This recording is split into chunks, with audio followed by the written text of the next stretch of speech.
2017 সালে পরিচয়, এরপর 2021 সালে বিয়ে হয়েছে, এক সন্তানও। আর এরপর স্বামী উধাও। তাই স্বামীর খোঁজে সন্তানকে নিয়ে ভারতে চলে গেলেন বাংলাদেশি নারী সোনিয়া আক্তার। সোনিয়া জানিয়েছেন, ভারতের উত্তরপ্রদেশের নয়ডার বাসিন্দা এক যুবক বাংলাদেশে থাকাকালীন তাকে বিয়ে করেছিলেন, কিন্তু তাদের যখন সন্তান হয় তখন সেই ব্যক্তি বাংলাদেশ থেকে পালিয়ে ভারতে চলে যান। ওই নারী পর্যটক ভিসা নিয়ে ভারতে চলে গিয়েছেন। এরপর ওই যুবকের বিরুদ্ধে তিনি পুলিশের কাছে নালিশ জানিয়েছেন। সোনিয়া জানিয়েছেন, অভিযুক্ত যুবকের নাম সৌরভকান্ত তিওয়ারি। ইসলামিক রীতি মেনে তাদের বিয়ে হয়েছিল। তিনি সেই স্বামীর খোঁজ পেতে সন্তান নিয়ে ভারতে চলে এসেছেন। পুলিশ বিষয়টি নিয়ে তদন্তে নেমেছেন।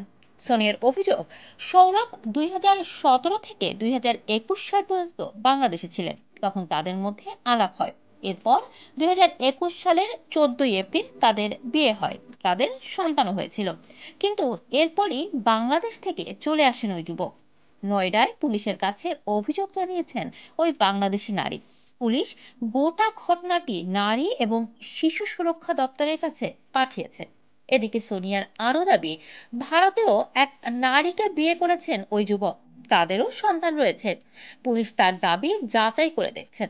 স্থানীয় পুলিশ জানিয়েছেন, সোনিয়া ট্যুরিস্ট ভিসা নিয়ে ভারতে এসেছেন। ওই যুবক ভারতের কোনো বেসরকারি সংস্থায় কাজ করেন। তার খোঁজ করা হচ্ছে। ওই নারীর সব দাবি মিলিয়ে দেখা হচ্ছে। সোনিয়া দাবি করেছেন, সৌরভ ইসলাম ধর্ম গ্রহণ করেছিলেন। এরপর তিনি বিয়ে করেন। ঢাকাতে তাদের বিয়ে হয়েছিল। বিয়েতে তাদের অনেক আত্মীয় এবং অতিথি উপস্থিত ছিলেন। বিয়ের পরে তাদের সংসার বেশ শান্তিতে ছিল, কিন্তু সন্তান হওয়ার পরই সৌরভ তাদের ছেলে পালিয়ে যায়। এই ছিল আমার কাছে সম্প্রতি ভারতে গিয়ে স্বামীর খোঁজ করা সোনিয়া আক্তারের বিষয়ে একটি তথ্য। সোনিয়ার বিষয়টি সামাজিক যোগাযোগ মাধ্যমে বেশ আলোচনা তৈরি করেছে।